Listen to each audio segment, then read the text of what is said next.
amigos e amigas, companheiros, companheiras, trabalhadores e trabalhadoras que aqui realizam esse seminário da Central dos Trabalhadores e Trabalhadoras do Brasil.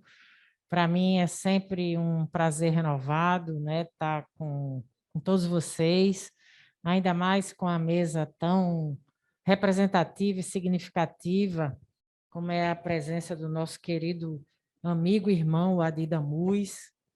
Foi um destacado deputado federal no Congresso Nacional, no momento muito agudo da nossa luta política, enfrentou com bravura um dos momentos mais adversos, mais recentes que nós vivemos, que foi nada mais, nada menos o processo de um golpe que nós vivenciamos no Brasil com o impeachment da ex-presidenta Dilma, mas é exatamente nesses momentos agudos que a nossa têmpera, né, a nossa disposição de luta, ela se multiplica.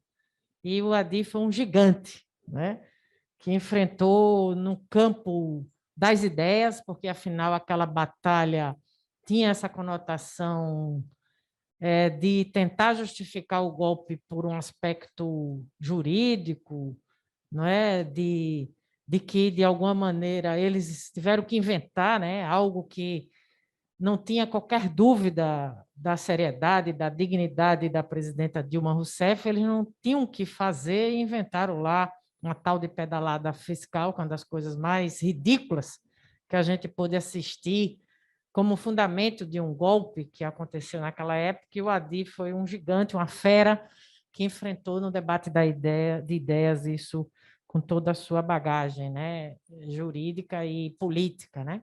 Então, obrigada pela sua presença, Adi, é sempre enriquecedora. Ainda mais que você é um especialista também nessa luta do trabalho e que só faz ser para nós esse aprendizado, né, permanente.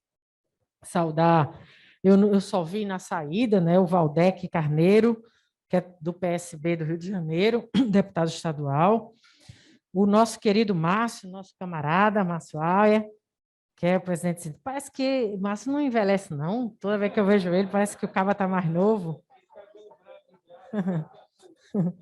Minha querida camaradinha, Celina, que é a secretária nacional da Mulher, trabalhadora da CTB. Bira, está sempre animado, não tem tempo ruim para Bira, está sempre firme e acreditando no futuro. Vem daí a sua animação e o seu entusiasmo. A nossa querida Marta Rocha, que acaba de sair, a deputada estadual do PDT. Quero saudar nosso Batista, que é o presidente do nosso partido aqui no Rio de Janeiro. Também um dos marcos muito importantes, um líder, né, das lutas que nos trouxeram até agora, com todo esse acúmulo da influência nossa na luta sindical. Nós temos como um grande vanguarda desse processo, o nosso querido Batista. E Nivaldo, que eu vi saindo muito rapidamente lá, não estou vendo ele por aqui, olha lá, eu vi saindo do hotel, deu uma carreira para lhe dar carona, mas você anda muito rápido. E aí você veio na frente. Nosso querido Nivaldo, que é o secretário sindical nacional do nosso partido. Quero saudar a Ana, que é a nossa secretária e membro do Comitê Central do nosso partido, é também uma das nossas grandes figuras que estrutura o nosso pensamento no movimento emancipacionista e feminista, mas, para além disso, antes de tudo, é uma militante que faz jus, né, à nossa luta, à nossa tradição como membro da direção nacional do nosso partido. Adilson Araújo, nosso presidente nacional da CTB, esse que foi importado da Bahia para o mundo e para o Brasil, que está fazendo também jus à confiança, não só dos camaradas, enquanto membro também da direção nacional, mas da luta dos trabalhadores e trabalhadoras do nosso país. Então, esse talvez seja, né, o primeiro debate que eu volto a realizar em auditório. É claro que todas as vezes que eu venho à CTB, a figura que faz falta, né? E que nos faz falta num momento como esse, de tanta diversidade, de tantos desafios, é o nosso querido camarada Wagner Gomes. Todas as honras a Wagner Gomes. Wagner Gomes, presente.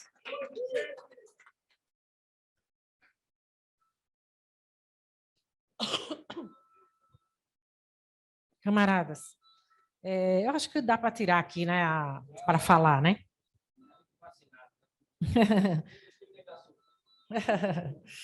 É, eu penso que debater os desafios do projeto nacional e as eleições de 22 para a classe trabalhadora no pós-pandemia, né, é um tema e tanto, muito desafiador. Além disso, nós estamos vendo que a luta da disputa presidencial aí está em pleno curso, não é? Então, a gente precisa aqui, minha intervenção vai ser para colocar luzes dessa conjuntura, os contornos, né, dessa disputa eleitoral, e certamente um dos principais desafios dessa nossa luta que nós vamos travar esse ano é retomar, né, a luta por um projeto de desenvolvimento do Brasil e derrotar Bolsonaro nas eleições desse ano. É preciso também compreender, e eu, claro, não vai dar tempo de aprofundar sobre isso pela complexidade do tema, mas nós precisamos contextualizar que o Brasil, os impactos também da crise da Ucrânia, né? E os impactos que isso tem. Porque entre esses inúmeros impactos, tem demonstrado as nossas vulnerabilidades externas. Nós somos um país ainda muito dependente daquilo que a gente chama das cadeias mais dinâmicas, produtivas no mundo, e todas as vezes em que essas questões se apresentam, vem com força a nossa dependência. Assim foi na Covid, né? Nós tivemos que depender da importação, no primeiro momento, até de equipamentos de respiradores. O mundo todo viveu uma guerra para poder disputar os respiradores que eram produzidos na China, e depois do IFA para a vacina, né? Desse ativo importante para como matéria-prima fundamental para que tem um valor agregado para produzir vacinas. Então, esse aspecto da nossa dependência, você veja que paradoxo a gente vive. O país que mais produz alimentos no mundo, não é?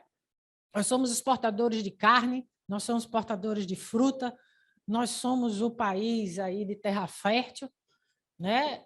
E nós dependemos de fertilizantes. Nós não temos fertilizantes o suficiente para dar conta da produção agrícola do país, que é o principal base econômica do nosso país. Nós somos um país eminentemente de commodities e nós dependemos de fertilizantes. E entre eles está aí a dependência externa disso, a Ucrânia. Associada a isso, um comprometimento de várias bases que deram sustentabilidade ao desenvolvimento nacional. Entre eles, a nossa Petrobras, que é brasileira, mas é genuinamente também carioca, né? Aqui é o berço, né? Aqui é onde tem o principal laboratório de inovação da Petrobras. E que é aqui que se deu as grandes lutas pelo petróleo é nosso, em que estava lá o DNA dos comunistas e das forças progressistas do nosso país, ainda no tempo de Getúlio Vargas. E é essa Petrobras que determina muito dos fatores da base da economia brasileira, porque a Petrobras, como foi o BNDES, também que é uma herança dessa época, que são as ferramentas indutoras do desenvolvimento nacional. E a política de preços que é praticada hoje, ela é um dos aspectos importantes que determinam os índices inflacionários. A política de preços ela é criminosa. O Bolsonaro tergiversa sobre isso, como sempre, mente, né, que é uma marca permanente da sua conduta, que é o seu método. Não é? Então, ele mente, demitiu o presidente da Petrobras como se estivesse enfrentando a política de preços ou questionando os aumentos dos combustíveis, mas, na verdade, o problema é que a política de preços praticadas, nós não, né, eles, né, o governo federal, praticada pelo governo federal é que você equipara o preço do barril do petróleo para poder, nos combustíveis, e isso tem um impacto associado ao câmbio, já que é em dólar, você, além de equiparar, você depende da política de câmbio. Então, é um fator que vai levando a patamares impraticáveis, né? Os combustíveis e tudo que isso implica, porque isso implica na cadeia produtiva, nos produtos primários de ir e vir do sistema até de transportes e de logística do Brasil, baseado no sistema viário, e os impactos que isso tem nos alimentos, etc, etc. Vai ser explosivo esse aumento, por exemplo, das passagens de ônibus, está aí como uma bomba na mão dos governadores e dos prefeitos a política, porque com o aumento do diesel que vai ser praticado, sem subsidiar o sistema de transporte público, não é? Nós não temos, vai ser um fator explosivo de aumento de transporte, que já está exorbitante, o povo desempregado, nós temos, né, 16 milhões de desempregados, o povo atrás do emprego, de ir e vir, e não tem nem como, pelo insuportável aumento de transportes públicos associado a toda essa situação.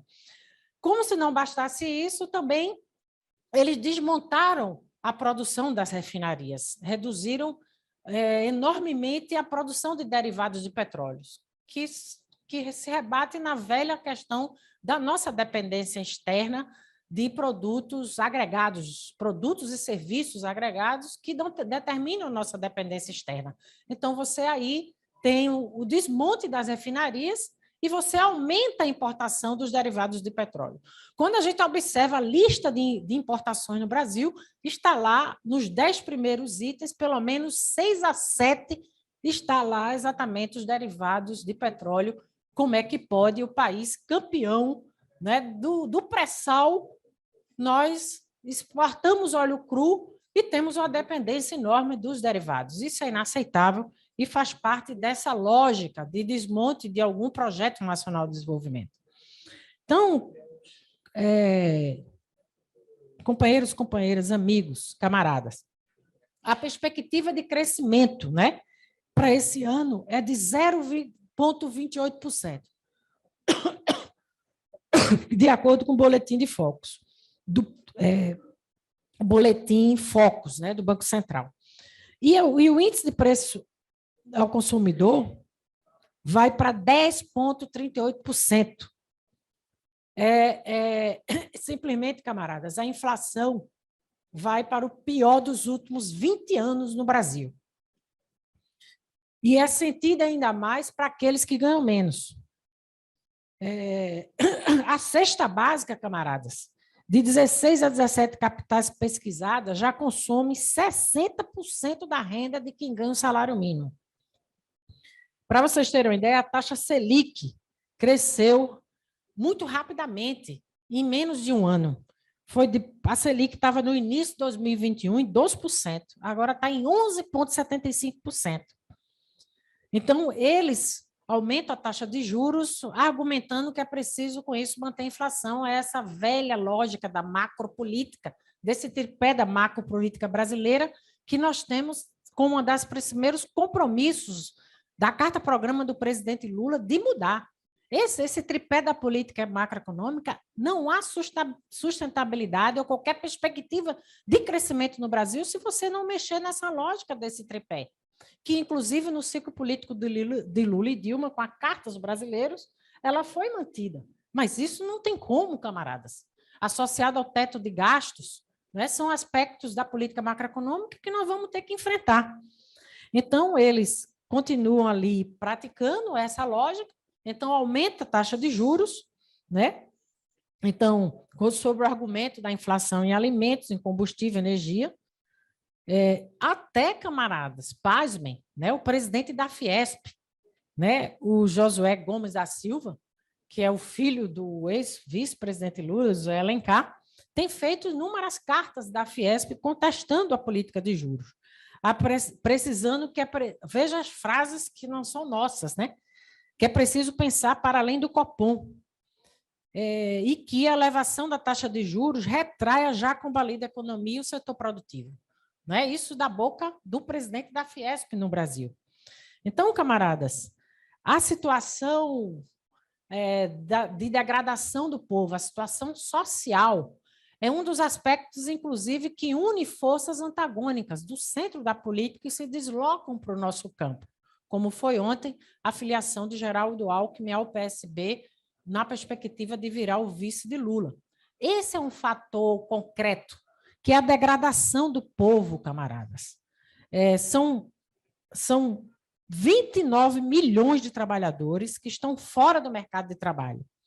25% da força de trabalho brasileira, né, está sem emprego ou no subemprego. É preciso olhar também a questão dos jovens. 30% deles são jovens, né?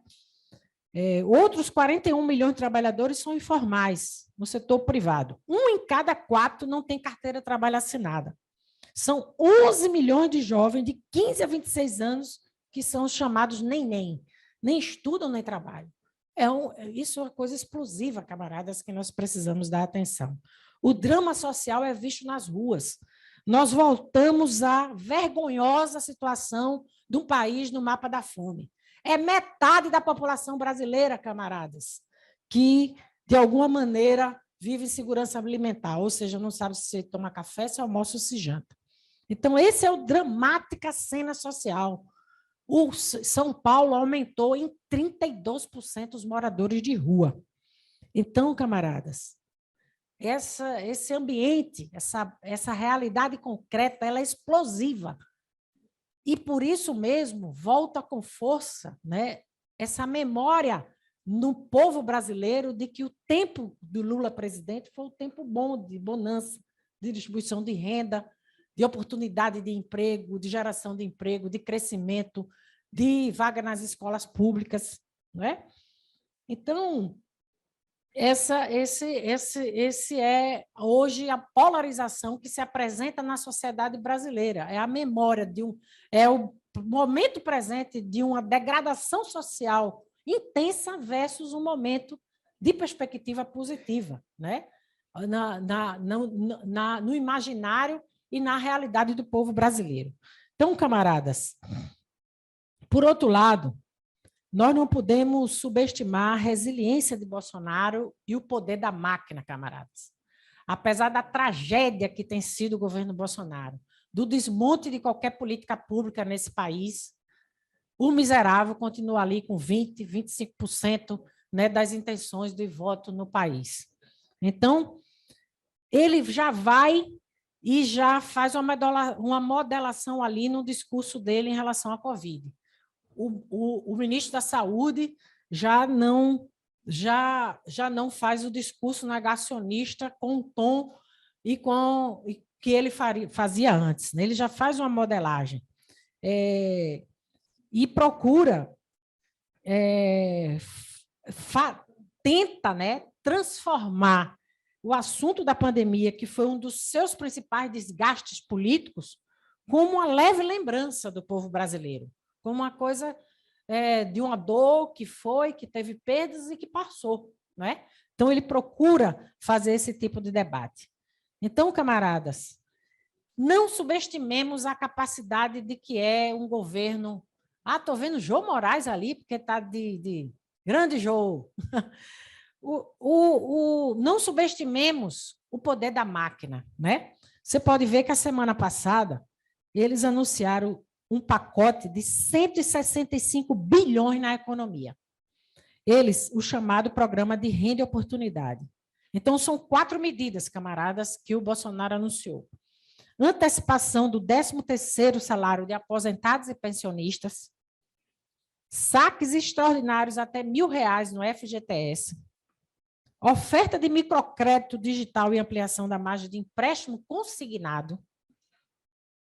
Eles não são novas, não são medidas novas, mas eles têm um impacto muito grande e um apelo social muito forte, e tem um impacto na economia. Eles disputam jovens no Brasil com o FIES, que foi o perdão para a dívida do FIES. E agora, os impactos do Auxílio Brasil, que, embora não seja uma conquista, foi uma conquista da oposição, é ele que capitaliza. Então, não subestimemos. Ele sempre fez desde o início um governo cirúrgico, voltado para uma determinada base social. O aumento dos servidores, o que está garantido é dos militares, né?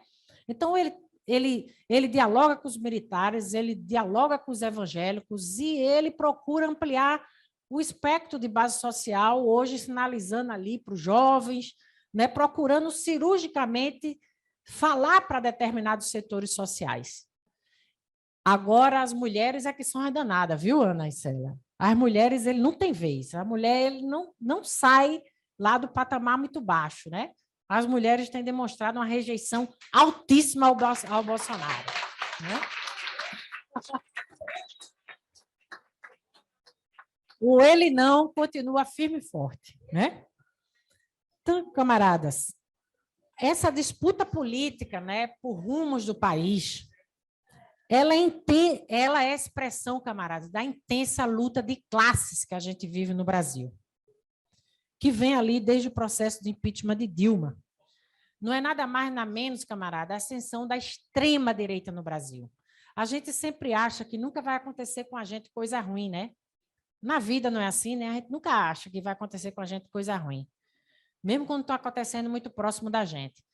Quando a gente viu a eleição de Trump, a gente pensava que não ia acontecer aqui. Quando veio a ameaça na Europa, a gente teve tempo, camaradas, que até por Angela Merkel a gente torceu para não ter uma situação pior. Não é? Ou Sarkozy na França, porque podia ter a Marine Le Pen. Quer dizer, por onde você olhou no mundo, a situação era feia. E com Bolsonaro, aí que a gente não imaginava mesmo. Pelo contrário, não tinha um cientista político que não dissesse que Bolsonaro era um bom adversário para dar pisa nele, para ganhar para ele. E o miserável aí, está aí, a extrema-direita assumiu o governo da República, talvez seja o pior presidente do planeta e da história do Brasil, sem medo de errar. E nós estamos diante, portanto, desse desmonte, né, desse retrocesso inimaginável que a gente vivesse no Brasil. Por que, camaradas?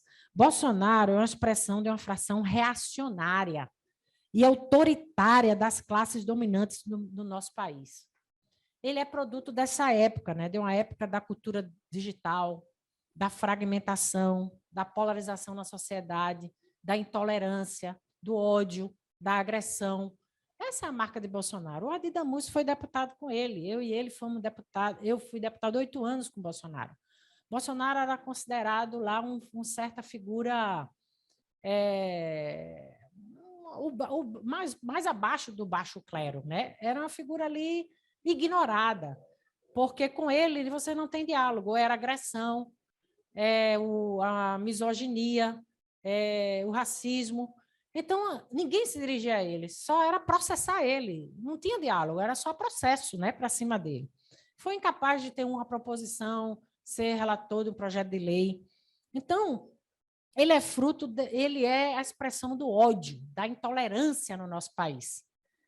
Ele não é puramente um sujeito translocado, né? Vamos respeitar os doidos, né? As pessoas, vamos respeitar, né? Ele não é um sujeito puramente translocado, né? Ele é uma expressão de poder, cada vez mais distante dos anseios do nosso povo.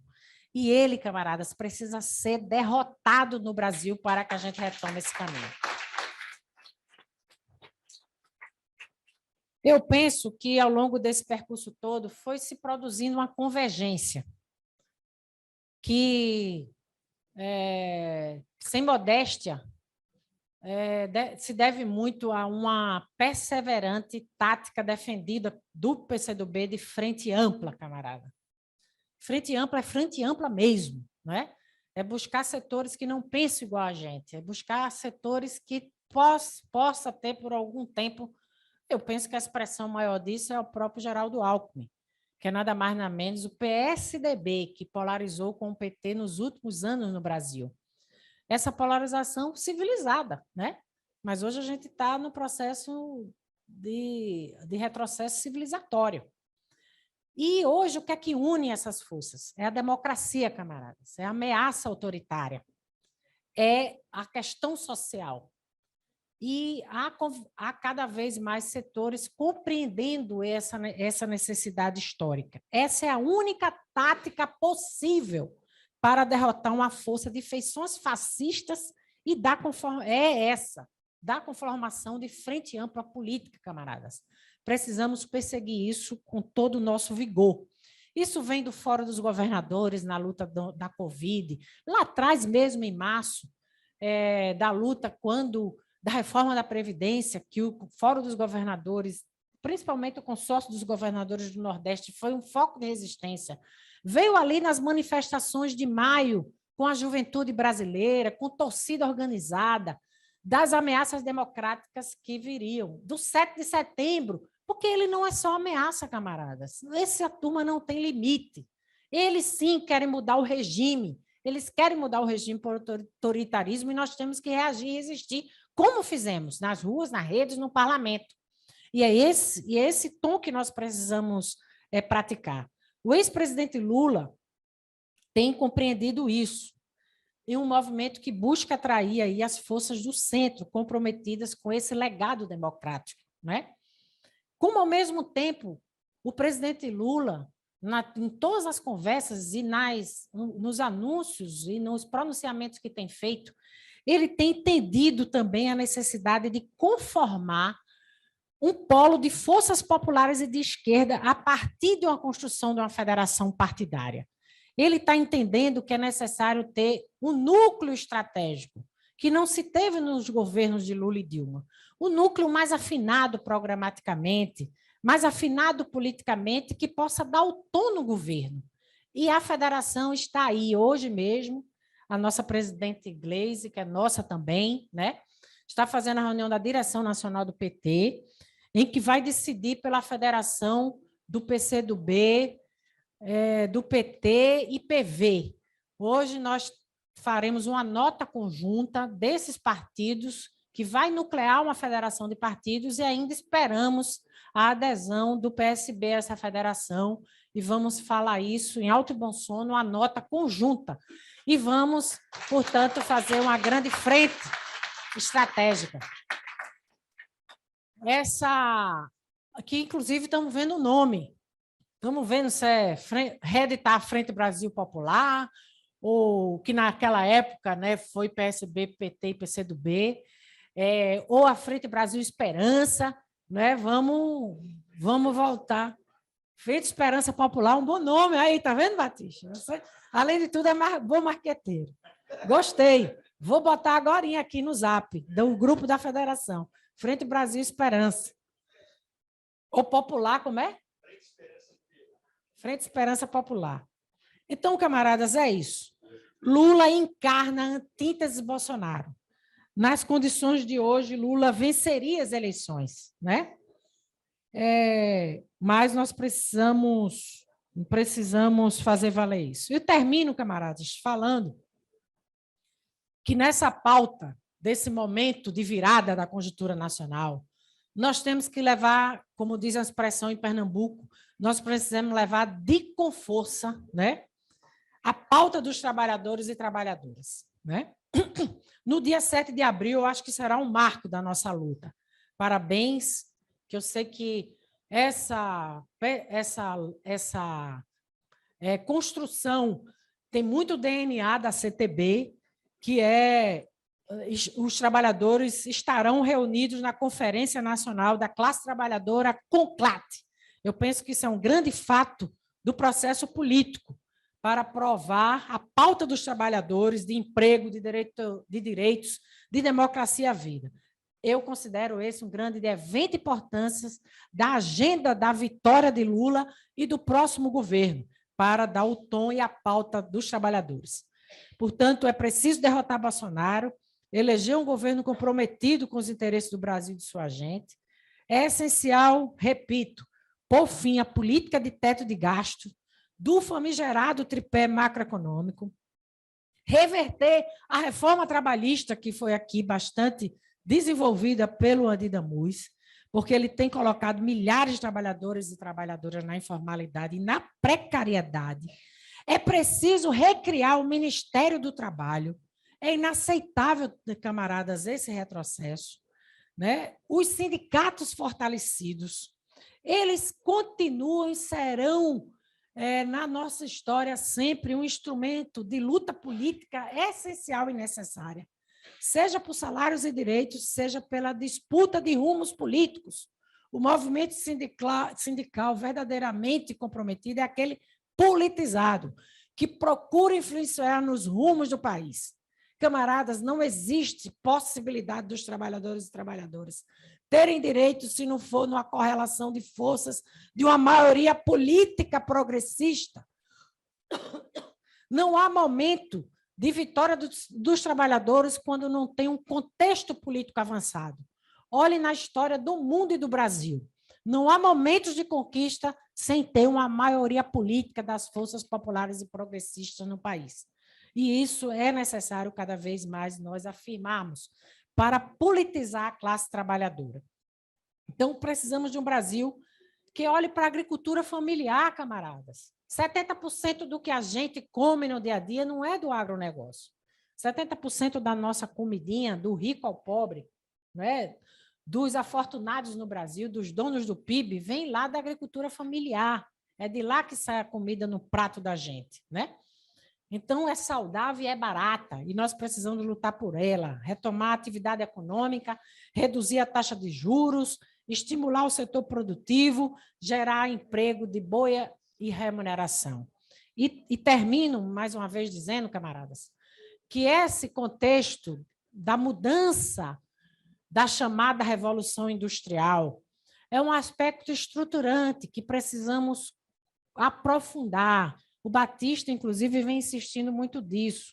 Nós não temos como falar no futuro sem entender essa nova dinâmica que determina a nova classe operária, né, os novos e novos produtores de riqueza do nosso país. Nós vivemos uma revolução industrial, camaradas. É o mundo da inteligência artificial, da base de dados, da impressora 3D, não é? De fenômenos de acumulação de riquezas que não tem nem patrimônio material, nem imaterial. O Uber, não é, que o Adir, por exemplo, usou como exemplo, e os próprios, como é que chama aquele dos aluguéis? Airbnb.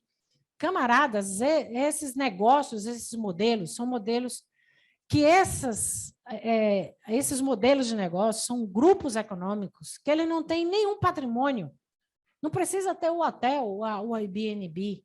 Ele não precisa ter o trabalhador, ele não tem um contrato com um trabalhador. E acumularam o capital das maiores potências de donos de negócios do mundo. Esses são fenômenos que nós precisamos exatamente compreender da dinâmica. O processo da robotização. Eu sou vice-governadora de um estado que está atraindo empresas enormes, que ocupa terrenos enormes. O setor automobilístico, a produção de pratos, né, essa que a gente usa muito no dia a dia, é a dos garfo e prato, como é a tramotina, né? A tramotina, vá para esse desses equipamentos que a gente usa de praia e etc. São grandes conglomerados. Você entra, é tudo robô, camaradas. A indústria farmacêutica, eles produzem lá em Pernambuco, né, por mês, 10 milhões de comprimidos. A ASH, né, que é genuinamente brasileira. Tem 300 e poucos funcionários, 10 milhões de comprimidos por mês, né? Então, são fenômenos que nós precisamos dar conta, né? Na teoria, na prática, do novo mundo do trabalho e dos produtores da riqueza do nosso país, da classe trabalhadora, né? Para ver como enfrentar esses desafios associados aos direitos, à reforma trabalhista, mas também procurando compreender esse mundo do trabalho para buscar alternativas ao trabalho, né, e a luta pelo emprego e empregabilidade no país. É isso, camaradas. O meu partido, o glorioso PCdoB, comemora amanhã seu centenário.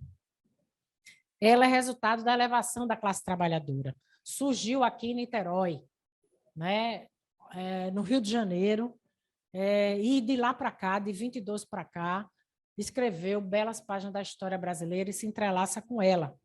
E por isso reafirmamos, né, cada vez mais a importância da classe trabalhadora. O Partido Comunista surgiu nesse contexto da industrialização, do surgimento da classe operária. Esse é o sentido de ser da nossa existência, né? E então nós sempre seremos, e o nosso sentido da nossa existência sempre estará, portanto, atrelado a sermos instrumentos da luta política para a defesa dos interesses dos trabalhadores e trabalhadoras do nosso país. Por isso, reafirmamos a centralidade dos trabalhadores e trabalhadoras estarem no fronte da luta política do país. É preciso eleger trabalhadores no Congresso Nacional e trabalhadoras.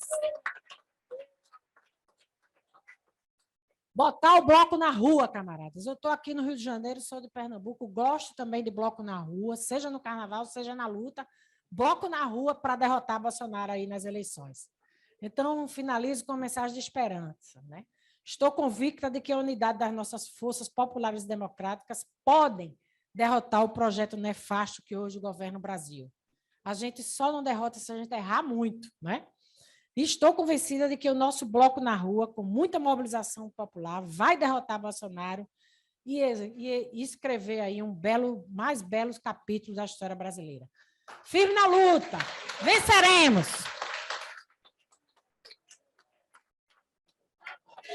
CTB, a luta é para valer! CTB, a luta é para valer!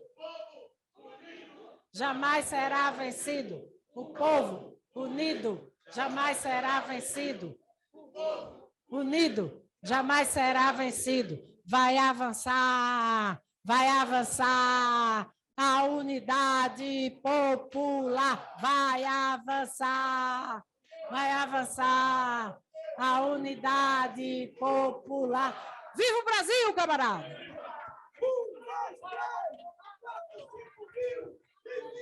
Partido Comunista do Brasil. 1, 2, 3, 4, 5 mil. E viva o Partido Comunista do Brasil.